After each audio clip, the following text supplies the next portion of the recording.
అంటే ఒక ఆయన రచించాడండి. కానీ మనం ఎవరి కోసం పుట్టామంటే దేవుడి కోసం పుట్టాం. తన కోసము నిర్ణయించుకుని తర్వాత మనము ఎలా ఉండాలండి? పరిశుద్ధులము నిర్దోషులమై ఉండవలనని జగత్తు పునాది వేయబడక మునిపే ప్రేమ చేత ఆయన క్రీస్తులో మనల్ని. ఎంత పెద్ద సెంటెన్స్ అండి బాబు ఇది. అసలు ఇది అర్థమవుతే మన పుట్టుక, మన జీవితం, మన మరణం అంతా కూడా దేవుని చేత అనుసంధానం చేయబడింది. ఇది తెలియట్లే చాలా మందికి. మరి తమ్ముడు రాజు, మరి కుమారుడి పేరు ఏంటండి? సూర్య. ఏడి ఉన్నాడా బాలుడు? నాకు అనిపించాలి ఒకసారి. ఓకే, నీకంటే టాప్ పొజిషన్లో అయిపోతాడు. ఎలాగవుతాడో చెప్తా నేను. రాజు నాకు పరిచయం అయ్యి ఇప్పుడుది కాదు ఈ పరిచయం, అది నేను వెల్డింగ్ షాప్లో చేసినప్పుడు కానించి పరిచయం అది అయింది. ఎప్పుడు కూడా దేవుని యొక్క ప్రణాళికలో ఉండాలి, దేవుని ఆలోచనతో ఉండాలి, దేవుని పని చెయ్యాలనేటువంటి కాన్సెప్ట్ ఉంది. మరి అదే ఆలోచనతో పిల్లల్ని పెంచాలనే మరి కాన్సెప్ట్ కూడా కంపల్సరీగా ఉంటుంది. అది చెప్తాను నేను. ఒక వ్యక్తిని నేను చూపిస్తాను ఈ రోజున. ఏమంటే ఇక్కడ అంటున్నాడు చూడండి, మనల్ని ఈ రోజున భూమి మీద పంపించడానికి గల కారణం ఏంటనేది మనం ఒక్కసారి ఆలోచిస్తే, ఎపిసీలకు రాసినటువంటి పత్రిక 2వ అధ్యాయం 10వ వచనం చూస్తే అక్కడ అంటున్నాడు చూడండి, మరియు మనము వాటి యందు నడుచుకొనవలనని దేవుడు అప్పుడు ముందుగా మనల్ని సిద్ధపరిచాడు. భూమి మీద నువ్వు పలానా గ్రామంలో పుట్టాలి, పలానా ప్రాంతంలో పుట్టాలి, పలానా తల్లిదండ్రుల గర్భంలో పుట్టాలని ముందుగా నిర్ణయించాడు. వచ్చే బాగానే ఉంది. వచ్చిన తర్వాత ఎలా ఉండాలో చెప్తున్నాడు ఇక్కడ.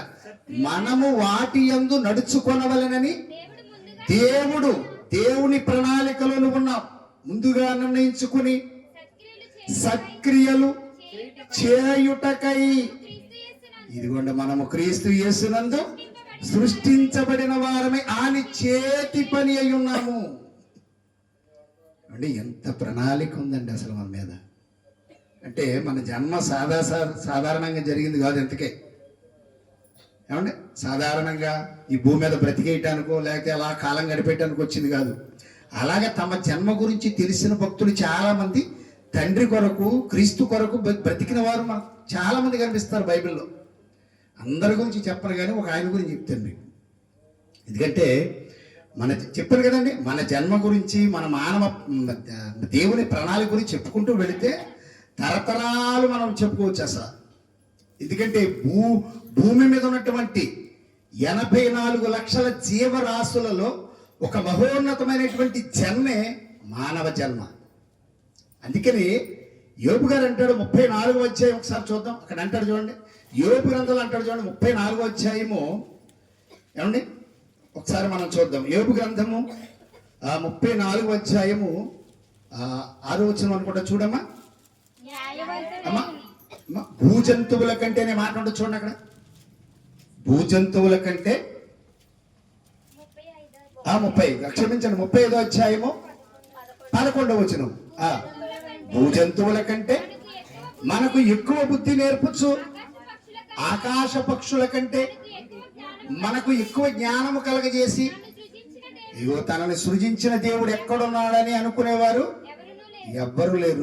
నువ్వు పుట్టావంటే దేవుడు ఉన్నాడని నమ్మాల్సిందే అంతే. ఎందుకంటే నీకు అన్నిటికంటే జ్ఞానం ఉంది. ఒక ఆయన మొన్న మధ్యన అందరిలాగా మనం కూడా పశువుల్లో ఒక పశువు, ఒక జంతువులో ఒక జంతువు, ఒక పక్షిలో ఒక పక్షి అన్నాడు ఒక ఆయన. ఏమంటే నిజంగా మరి ఈ మాట ఏంటంటే దీని అర్థం ఏంటి అసలు? దీని అర్థం ఏంటంటే భూజంతువుల కంటే ఎక్కువ బుద్ధి ఎవరికొంత చెప్పండి అనుకుందా లేదా? అంటే మంచి చెడు ఏమంటే న్యాయం అన్యాయం అనేది ఆలోచించేది ఎవరో తెలుసా? మనుషులు మనమే. ఏమంటే పక్షి ఏదన్నా చర్చికి వెళ్తుందా? లేకపోతే ఏ జంతువు అన్నా, ఇప్పుడు గేదెలు చాలా ఉంటాయి, ప్రతి వేళలో గేదెలు ఉంటాయి. గేదె బైబిల్ పెట్టుకుని వస్తుందా చర్చికి? ఎవరు వెళ్తారు చెప్పండి? మనమే వెళ్ళాలి, మనమే మాట్లాడాలి, మనమే అన్ని రకాల ఫుడ్స్ మనం తినాలి. అంటే ఏంటిది? దీని వెనకాల ఎవరున్నారు? దేవుడు ఉన్నాడని నువ్వు అనుకోవాలని చెప్తున్నాడు. అది అక్కడ బుద్ధి నేర్పుతున్నాడు దేవుడు. భూజంతువుల కంటే బుద్ధి నేర్పుచు ఎక్కువ జ్ఞానం ఉంది మనకి. నన్ను సృజించిన వాడు ఎక్కడున్నాడని అనుకునేవారు ఎవ్వరూ లేరంటే అందరూ అనుకోవాల్సిందే ఆ వెనకాల సృష్టికర్త ఉన్నాడని. అలాగ అనుకుని ప్రణాళికలు, ఆయన ప్రణాళికలో పుట్టినవాడు ఒక ఆయన ఉన్నాడు. ఆయన పేరు ఎవరో తెలుసండి? బాప్తిస్మిచ్చి యోహాను గారు. చాలామంది ఉన్నారు, కానీ ఎందుకంటే ఈ రోజు ఇప్పుడు ఈ పుట్టుకలన్నీ చూస్తే ఇప్పుడు ఈ నెలంతా ఎవరు పుట్టు గురించి చెప్తున్నారు? యేసుక్రీస్తు వారు పుట్టుక జన్మ గురించి చెప్తున్నారు. మంచిదే. మరి ఆయనకంటే ముందు పుట్టిన వారు ఎవరు? 6 నెలలు. ఆయనకి ఈయనకేంటి 6 నెలలు, అంతే. 6 నెలలు పెద్దవాడు యోహాను గారు. ఈ యోహాను గారు పుట్టుక ఏమంటే ఎలాగుంది ఒకసారి మనం చూస్తే లూకాసు సువార్త, అంటే ఒకసారి లూకాసు సువార్త మనం చూద్దాం. అంటే లూకాసు సువార్త 1వ అధ్యాయం 14వ వచనం నుంచి చదివితే అక్కడ ఒక మాట రాయబడింది చూడండి. అతడు ప్రభువు దృష్టికి గొప్పవాడై ద్రాక్షారసమైనను మద్యమునైనను త్రాగక తన తల్లి గర్భమున పడినది మొదలుకొని పరిశుద్ధాత్మతో నిండుకొనిన వాడై ఇశ్రాయేలు అనేకులను ప్రభు అయిన దేవుని వైపుకు త్రిప్పును. అక్కడ చూడండి ఎంత ప్రణాళిక చూడండి. తల్లి గర్భంలోనే ఆయన సిస్టమేటిక్ అంతా పెట్టేస్తున్నాడు. ఏంటి? యోహాను గారు ఎలా బ్రతకాలో, ఎలా జీవించాలో, ద్రాక్షారసమైనను మద్యమైన. ఎందుకంటే ఆల్రెడీ ఇప్పుడు చెప్పాడు కదా ఇందాక తమ్ముడు, ఏంటి ఈరోజు అందరూ దానికే బానిసలైపోతున్నారు. మేము మొన్న పోచవరం వెళ్తున్నాం. ఎక్కడ? పోచవరం కదండి మనం వెళ్ళింది. మనం అక్కడ వెళ్తుంటే ఆ దారిలో ఆ చివరి ఊరి చివరి పడిపోయి దొరిలేస్తున్నారు. ఏంటి అర్థం కావట్లేదు. ఏంట్రా బాబు అంటే అక్కడ ఒకటి ఉంది, అందుకే చీకటి సామ్రాజ్యం అంతా అక్కడే ఉంది. ఏంటంటే పాపం ఏం అర్థం కావట్లేదు. చీకటి ఎక్కువైపోయి అది తలకబెట్టేసి ఎవరనుకుంటున్నారు? వృద్ధులు లేరు అందులో, అందరూ యవనస్తులే. నిన్నగాక మొన్న ఒక ఆయన ఇక్కడ పడిపోయి ఉన్నాడు. నేను ఎక్కడికి వెళ్తుంటే ఇలా తిరగబడిపోయి ఇక్కడ ఈ కారణంలోనే. ఈ రాత్రేనండి, నిన్న కదా రాత్రి. ఏంటిది? ద్రాక్షారసము మద్యం బానిసలైపోతున్నారు. ఇదంతా యోహాను గారి జీవితంలో ప్రారంభంలోనే పెట్టేశాడంట దేవుడు. ఏంటి? ద్రాక్షారసమైనను మద్యమైనను త్రాగక తన తల్లి గర్భమున పడినది మొదలుకొని ఎలా ఉన్నాయంటే పరిశుద్ధాత్మతో నిండుకున్న వాడై ఇశ్రాయేలు, అనగా ఇశ్రాయేలు అంటే యేసుక్రీస్తు వారి కంటే ముందు పుట్టాలి. ఆయన వచ్చేటప్పటికి అంత క్లియర్ గా ఉండాలి. అది ఒక కాన్సెప్ట్ తో వచ్చాడు. అది యోహాను గారి యొక్క జన్మ వెనకాల ఒక కాన్సెప్ట్ ఉంది. అలాగని మనకు లేదని కాదని, మనకు ఉందని చెప్పాను కదా, మనకి ఉంది. కాబట్టి ఆయన వచ్చేటప్పటికి ఆయన పుట్టడమే ఎలా పుట్టాడు? పరిశుద్ధునిగా పుట్టాలి భూమి మీద. పరిశుద్ధునిగా ద్రాక్షారసం కానీ మద్యం కానీ తీసుకోకుండా పరిశుద్ధాత్మతో నిండుకొని ఇశ్రాయేలు అనేకులను ప్రభువైన వారి వైపు, ఆ దేవుని వైపుకి త్రిప్పును. అక్కడ దాగారా? ఏమంటారు చెప్పండి. మరియు అతడు తండ్రుల హృదయమును పిల్లల తట్టుకును అవిధేయులకు నీతిమంతుల జ్ఞానమునకు అనుసరించుటకును త్రిప్పి ప్రభువు కొరకు ఆయత్తపడి ఉన్న ప్రజలను సిద్ధపరచుటకై ఏలియా యొక్క ఆత్మయు శక్తి గలవాడై ఆయనకు ముందుగా వెళ్ళును గనుక నీకు సంతోషమును మహానందమును కలుగును. అతడు పుట్టినందుకు ఇది ఏమన్నా ఏం పేరు? సూర్య. పువ్వు పుట్టగానే పరిమళిస్తుందా? పరిమళించదు. పుట్టిన వెంటనే కొన్ని రోజులు వస్తావు. గులాబీ పువ్వు అయినా ఏదైనా అది ఎప్పుడు వికసించాలి అంటే అలాగ వికసించిన తర్వాత అప్పుడు వస్తుంది. ఏంటది? స్మెల్, పరిమళం. భలే వాసన వచ్చిందని టక్మని తెంపుకుని తల్ల పెట్టేసుకుంటాం మనం. ఈ రోజున బాల్యము నుంచే గనక దేవుని మాటల్లో గనక, దేవుని జ్ఞానంలో గనక పెంచుతూ ఉంటే ఆటోమేటిక్గా అతని క్యారెక్టర్ ఏంటి, అతని విధానం ఏంటి అనేది తెలిసిపోతుంది. కొంతమంది పిల్లలు చూడండి, చిన్ననాటి నుంచి గొడవలో కూడా ముందుంటారు, తర్వాత ఇంకా అల్లరి చిల్లరగా తిరగటం. తల్లిదండ్రులు కూడా విధేయులుగా ఉండరు. కానీ బైబిల్ ఏం చెప్తుంది తెలుసా? తల్లిదండ్రులకి ఎలా ఉండాలంట? విధేయత కలిగి ఉండాలి. ఇప్పుడు ఇది వరకు మా జనరేషన్ అయితే అసలు నాన్నగారు కనపడతలేదు. వాళ్ళు భయం, మా కింద నుంచి కాళ్ళ నుంచి మొత్తం తడిసిపోయేవాళ్ళు మేము. ఇప్పుడు ఎవరికైనా భయం ఉందా? లేదు. దానికి కారణం ఏంటంటే దేవుని జ్ఞానం లేదు వాళ్ళలో. దేవుని వాక్యం అనేటువంటి విత్తనాన్ని చిన్ననాటి నుంచే వారికి విత్తితే అప్పుడు బాగుంటారండి. ఇక్కడ అంటున్నారు చూడండి, అనేకులు ఏం చేశారంటే ఆయన పుట్టడం వల్ల. కానీ చాలా మంది పుట్టుకు సంతోషం ఉందా? తల్లిదండ్రులకు సంతోషం ఏంటి? ఎందుకు పుట్టాడండి ఇది అంటారు కొంతమంది. ఈడు నా కడుపున చెడబుట్టాడండి. ఏంటి కారణం ఏంటి? సరైనటువంటి రీతిలో నువ్వు చిన్ననాటి నుంచి పెంచకపోవటం వల్ల ఆడే నీకు శత్రువు అయిపోతాడు. ఆడే నీకు శత్రువు. మన మధ్యన ఒక న్యూస్ చూశానండి, తండ్రి చేత ఆస్తి పంపకాలపై సంతకం పెట్టించుకోవటానికి ఆ చేతిని బలవంతంగా లాగి ఏలుముద్ర ఇచ్చుకుంటుంది. ఎవరో? కన్న కూతురే. ఏంటి కారణం అంటే? ఏంటి కారణం? వారికి సరైనటువంటి క్రమశిక్షణ లేదు. ఏమండి, ఈరోజు నేను చెప్తున్నానండి, యోహాను గారు బాల్యం పుట్టక ముందే ఆయన ప్రణాళికలోకి దేవుని ప్రణాళికలోకి ఆయన వచ్చాడు. రావటమే కాదు, ఆయన ఎలాగున్నాడంట, అనేక మందికి ఎలాగున్నాడో సంతోషకరంగా. యేసుక్రీస్తు వారు పుట్టినప్పుడు కూడా ఆ దూతలు వచ్చి ఏం చెప్పాయి? సర్వోన్నతమైన స్థలములో దేవునికి మహిమయు, ఆయనకి ఇష్టలైన జనులకు భూమి మీద సమాధానము కలుగునుగా కాంది. అంతకుముందే ఉంది, ఇగో మీకు సంతోషకరమైన శుభవర్తమానమును. అంటే ఏంటి? యేసుక్రీస్తు వారు పుట్టడం సంతోషం. ఇప్పుడు ఆయనకంటే ముందు పుట్టిన యోహాను గారు పుట్టడం కూడా సంతోషము. కానీ కొంతమందికి సంతోషం కాదు. ఎవరికే? ఏమంటే దేవుని వ్యతిరేకులు ఉన్నారు కదా, అప్పటికే ఉన్నారు. అందుకనే యోహాను గారు పెద్ద అయ్యి పెరిగి ఎంతో నిష్టగా ఉంటూ ఎలాగున్నాడండి? లోకంలో ఊళ్ళో బ్రతికాడనుకు ఉన్నారు, ఆయన అరణ్యంలో ఉన్నాడు. ఆయన జీవితం ఒక పెద్ద చరిత్ర అండి. నిజంగా తక్కువ కాలం బ్రతికాడు. ముందుగా పుట్టిన తక్కువ కాలమే బ్రతికాడు. యేసుక్రీస్తు వారు లాగానే తక్కువ కాలమే బ్రతికాడు. కానీ పౌరుషంగా ఏలియాలా బ్రతికాడు. అది మనం కూడా అలా బ్రతకాలండి, ఏలియాలాగా బ్రతకాలి. ఇక్కడ ఉన్న సేవకులు కూడా అలాంటి ఆయన. ఎందుకంటే ఈయన ఎక్కడ చూసినా ఈయన చెప్పాడు అనుకోండి, ఇంక మామూలుగా ఉండదు అక్కడ. ఏమంటే ఇదే కొత్త కాదు, మనకి ఎన్నో చాలా మాటలు. కానీ ఇక్కడ ఏమంటున్నాడండి? యోహాను గారు పుట్టడం వల్ల అప్పటి ఉన్నటువంటి ప్రజలకు సంతోషం. ఇప్పుడు నువ్వు పుట్టావు, బాగానే ఉంది, దేవుని కొరకు బ్రతుకుతున్నావా? ఒకసారి గుండెల మీద చెప్పుకోవాలి మనం. అసలు దేవుని కార్యాల్లో మనం ఉన్నామా? దేవుని పనిలో మనం కొనసాగుతున్నామా? లేదండి. ఈ రోజున దేవుడేమో అక్కడ బాధపడుతుంటే ఇక్కడ మనం హ్యాపీ క్రిస్మస్ సంతోషం. ఏమంటే ఒక ఆయన క్రిస్మస్ ఆనందం, క్రిస్మస్ సంతోషం. ఏమంటే ఈ దేనికి? ఈ భూమి మీద నువ్వు ఆనందించడానికి వచ్చింది కాదు. దేవుని సంతోష పెట్టే కార్యక్రమాలు లేవు. కానీ ఏలియా గారు తన కొరకు, యోహాను గారు తన కొరకు బ్రతకడానికి మాత్రం రాలేదండి, దేవుని పని చేయడానికి వచ్చాడు. అందుకని ఆయన యొక్క జీవితం అక్కడ ప్రారంభించాడు, అరణ్యంలోకి వెళ్ళిపోయాడు. అక్కడ ఎలా ఉన్నాయంటండి? ఆయన యొక్క ఆహారం ఏంటి మనకు తెలుసు కదా. ఏంటి? అడవి తేనె, మిడతలు. ఎవడన్నా తింటాడా? అంటే మనం ఎలాంటి ఫుడ్ తింటాం? కాస్ట్లీ ఫుడ్ కోరుకుంటాం. ఏమంటే ఏముండారండి పుట్టినరోజు కదా ఇవాళ, రాజుగారు ఏంటి కర్రీ ఏంటి స్పెషల్ ఏంటని ముందే మనోళ్ళు అడిగేస్తూ ఉంటారు. ఏంటి ఎలా ఏమైనా ఉన్నాయా ఏంటి స్పెషల్ అని. అలాంటి స్పెషల్ ఎవరికి లేవు తెలుసా? యోహాను గారికి లేవు. అంతా ఆయనకి స్పెషల్ ఏంటి? అడవి తేనె, మిడతలు. ఇంకా ఆయన చర్మం, ఇంకేంటి ఒంటి మీద బట్టలేంటి? ఏమంటే ఒంటె రోమాల వస్త్రాలంట, మొల చుట్టూ ఏంటంట, తోలి తట్టి కట్టుకున్నాడంట. ఏంటండి బాబోయినా ఈరోజు మనకి ఎంత ఎలా ఉండాలి పుట్టినరోజు అనేది? దేవుడికి ఇక్కడ ఏ షాపింగ్ మాల్కి వెళ్ళావు అని అడుగుతారు.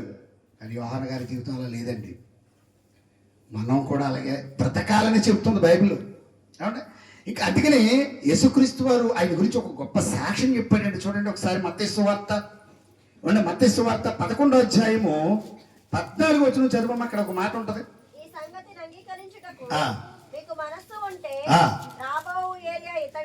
రాబో ఏలియా ఇతడే, వినుటకు చెవుగలవాడు వినుగాక. అమ్మా మత్తయి సువార్త 11 నుంచే చదివారా? అది స్త్రీలు కనిన వారిలో బాప్తిస్మం ఇచ్చి యోహాను కంటే గొప్పవాడు పుట్టలేదని మీతో నిశ్చయముగా చెప్పుచున్నానంటే అన్నాడంటే గొప్పవాడే కదా చెప్పండి. అంటే అప్పటికి గొప్పవాడైనా అంటే ఎవరిచ్చారు? ప్రభుల వారే సాక్ష్యం ఇచ్చాడు. అయింది మన సాక్ష్యం ఎలా ఉంటుంది? ఆడండి వేస్ట్ అండి అంటారు కొంతమంది. ఇంక వేస్ట్ అని వాళ్ళు ఎక్కువ ఉన్నారులే. మంచోడు మంచి అనిపించుకోవడం మాత్రం కష్టమా? అంటే మంచి అనిపించుకోవడం కష్టమా, చెడు అనిపించుకోవడం కష్టమా చెప్పండి? చాలా కష్టపడాలి, చాలా కార్యక్రమాలు చేయాలి. అది చెడ్డువాడు అనిపించుకోవడానికి ఏం చేయక్కర్లేదు. సింపుల్గా ఏదో ఒకటి తప్పు చేస్తే చాలు, అయిపోయిందిరా అంటారు అంతే. కానీ యోహాను గారు తన జీవితంలో అలా లేడు. ఎక్కడ ఆయన మచ్చలేదు తెలుసా? ఎందుకంటే ఆయనకి ఆల్రెడీ ఉంది ఒక ప్రణాళిక.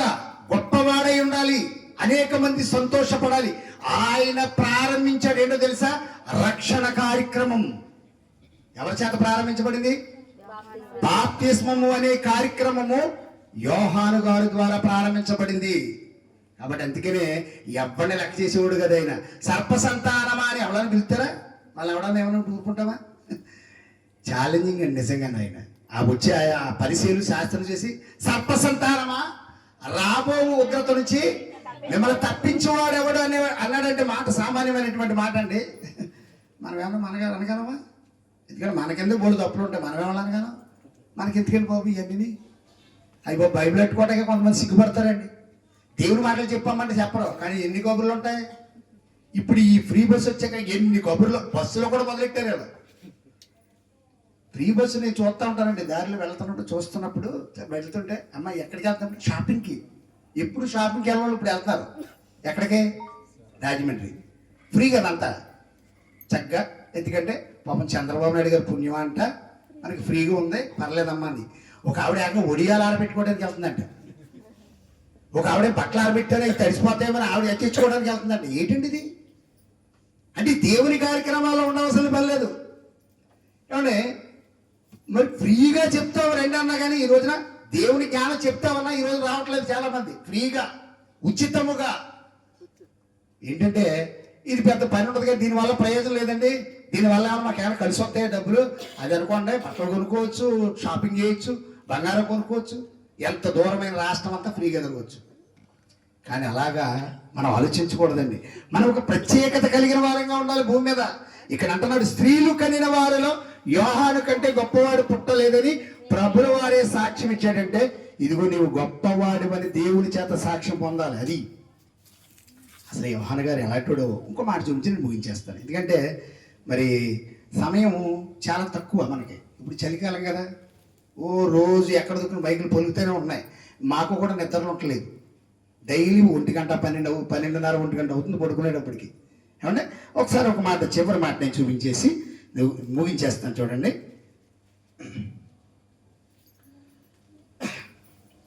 చూడండి యోహాను సువార్త ఒకసారి మనం చూద్దాం. యోహాను సువార్త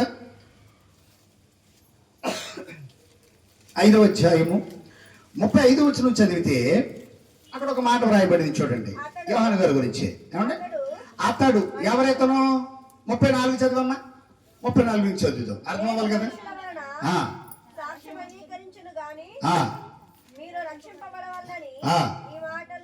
ఈ మాటలు చెప్పుచున్నాను. ఎవరండి? యేసుక్రీస్తు వారు చెప్తున్నారు. అతడు మండుచు ప్రకాశించుచున్న దీపమై ఉండెను. నేను అతని వెలుగులో ఉండి కొంతకాలం ఆనందించుటకు. ఏమంటే ఎవరండి యోహాను గారు? యోహాను గారి యొక్క పరిస్థితి ఏంటి? అతడు మండుచు ప్రకాశించుచున్న దీపం. ఏమంటే వెలుగు. యేసుక్రీస్తు వారు కూడా ఎవరో వెలుగే కదా. మనది చాలా సంగతులు విన్నాం కదా, వెలుగే కదా. అంతకంటే ముందు వెలుగు వచ్చింది. అది ఎలాంటిదంట? మండుచు ప్రకాశించుచున్న దీపం.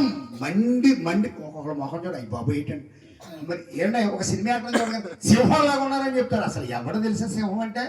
క్రైస్తవుడే సింహం అంటే.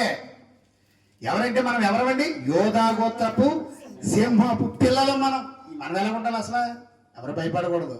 ఎందుకన్నాడండి యేసుక్రీస్తు వారి మాట అంటే ఆయన ఎవరిని కూడా లెక్క చేయలే. ఏమంటే ఎవరిని కూడా, హేరోది గారిని కూడా లెక్క చేయలేదు. హేరోది గారిని ఏమన్నాడు తెలుసా? ఇదిగో నువ్వు చేసేది చాలా తప్పు. ఏమంటే ఒక నాయకుడిని, ఒక రాజుని గద్దించాలి, ఖండించాలంటే మాటలా. చూడండి ఆయన పుట్టుకులు ఎలాగుంది చూడండి. అంటే ఎక్కడ రాజీ పడలేదు. మనమే కొన్ని విషయాలు రాజీ పడిపోతాం. ఎక్కడ రాజీ పడలేదు. రాజును కూడా ఆయన గద్దించాడు, బుద్ధి చెప్పాడు. ఇదిగో నీ తమ్ముడి భార్యను తీసుకొచ్చి నువ్వు పెట్టుకున్నావు కదా, ఎంత తప్పు అయ్యేది అని గద్దించినదిగా కదండి ఆయన చంపేశారు. ఈరోజు కూడా అంతే. క్రైస్తవులు అనేది బయటికి వెళ్ళగానే ఎందుకంటే మంచి చెప్తారా బాబు అంటే కొడుతున్నారు, ప్యాండీలు తెలుపుతున్నారు, అలాగంటున్నారు, బూతులు తిడుతున్నారు, దుర్భాషలు ఆడుతున్నారు, రకరకాలుగా అంటున్నారు. తట్టుకోవాలి వద్దా? యోహాను గారు తట్టుకున్నాడు. అందుకని అంటున్నాడు ఆయన ఎలా ఉన్నాడంట? మండుచు ప్రకాశించుచున్న దీపం. నువ్వేంటి ఆరిపోని దీపానువా? ఆలోచించండి, మనం ఎలా ఉన్నాం? ఒక యోహాను జీవితాన్ని మనం ఆదర్శంగా తీసుకుంటే చాలండి. అలా భక్తులు చాలా మంది ఉన్నారు, అవన్నీ చెప్పడానికి నాకు సమయం లేదు. కానీ ఎందుకంటే మన ప్రణాళిక, మన పుట్టుక ఒక యోహాను గారి ద్వారా ఆయన్ని మనం కాదండి, అసలు మన పుట్టుక వెనకాల కూడా దేవుని సంకల్పం ఉంది. అందుకని అంటున్నాడు, ఇందాక చెప్పాను కదా, ఎఫెసీయులు 2:10 వాటి యందు మనము నడుచుకొనవలెను. ఏటి? సత్క్రియల యందు, దేవుని కార్యాలందు మనం నడుచుకోవాలి. పౌలు గారు అంటాడు గలతీ పత్రిక 1:15 అంటాడు, ఇదిగో తల్లి గర్భమందు నన్ను ప్రత్యేకపరిచి అంటున్నాడు. అంటే మన అందరినీ ప్రత్యేకపరిచాడా? అవును. చాలా మంది మన ముందు చచ్చిపోయారు, చాలా మంది తర్వాత చచ్చిపోతున్నారు, కొంతమంది తల్లి గర్భంలో చచ్చిపోతున్నారు. కానీ నువ్వెందుకు బ్రతుకున్నావు? దేవుని పని చేయడానికి. యోహాను బ్రతికి, అందుకని అంటారు ఆయన హంసలా కాకిలా కలకాలం బ్రతికే కంటే అంటే హంసలాగా 6 నెలలు బ్రతికండి. నిజంగా ఆయన అంతే. టీవీగా బ్రతికాడు, చచ్చిపోయాడు, ఇప్పుడు పరదేశంలో ఉన్నాడు. కానీ ఇలాగ పిల్లల్ని ఎలా పెంచాలంటే ఏదో చిన్నగా వాళ్ళకి ఏదో లోక సంబంధమైన మాటలు చెప్తే వాళ్ళు మారరు. దేవుని మాటలు. అందుకని ఎఫెసీ పత్రిక 6 మొదటి నుంచి చదివితే మీ పిల్లల్ని ఎలా పెంచాలి? ప్రభువు బోధలోను శిక్షలోను పెంచాలి. అది బైబిల్ చదువు, చదివిన తర్వాత నీకు ఏం పెట్టాలి? టిఫిన్ పెట్టాలి. మా పిల్లల్ని అలాగే పెంచేవాడు మేము. మరి దైవజనులు కదా, మేము ప్రతిదీ మాదిరిగా తీసుకోవాలి కదా. మామూలుగా ఉండదు. ప్రార్థన చేయకుండా ఏది ఒక టిఫిన్ లేదు, టీ లేదు, ఏమీ లేదు, అంతే కట్. చిన్ననాటి నుంచి దేవుని వాక్యాన్ని ఉగ్గుపాలతో నేర్పాలి మనం. ఏమంటే ఇప్పుడు మేము 3వ తరగతికి వచ్చాం. మా మనవరాలు అండి, ఆ పిల్ల పాడేస్తుంది, చెప్పేస్తుంది. ఎందుకు? చిన్ననాటి నుంచి మనం నేర్పడం వల్ల. పొరపాటుని కనుక పర్వాలేదమ్మా అనుకున్నావా, వాడి పెద్దవాడైన తర్వాత నీ మీద తిరగబడిపోతాడు అంతే. అప్పుడు ఇదేంటండి అని నువ్వే అడగొచ్చు. ఆ పరిస్థితి రాకుండా ఉండాలంటే యోహాను జీవితం ఆదర్శంగా తీసుకోవాలి మనం. బాల్యం నుంచి ఆయన పరిశుద్ధాత్మతో నిండుకున్నాడు. ఏమంటే ద్రాక్షారసం లేదు, మధ్య లేదు, ఎంత క్యారెక్టర్ చూడండి. మన పిల్లల క్యారెక్టర్ ఉందో లేదో తల్లిదండ్రులు అది ఎవరు కొడుకురా అంటారు. అవునా కదా? అరే ఎవర్రా, మీ నాన్న పేరు ఏంటరా అంటారు. ఏంటంటే తల్లిదండ్రులకు వచ్చేస్తుంది నువ్వు చేసే క్రియలు బట్టి.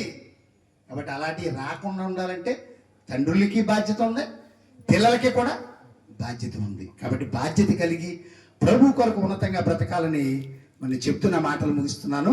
మరి ఈ మాటలు మీ వినికిడిలో దేవుడు ఫలింపజేయును కాక. ఆమేన్.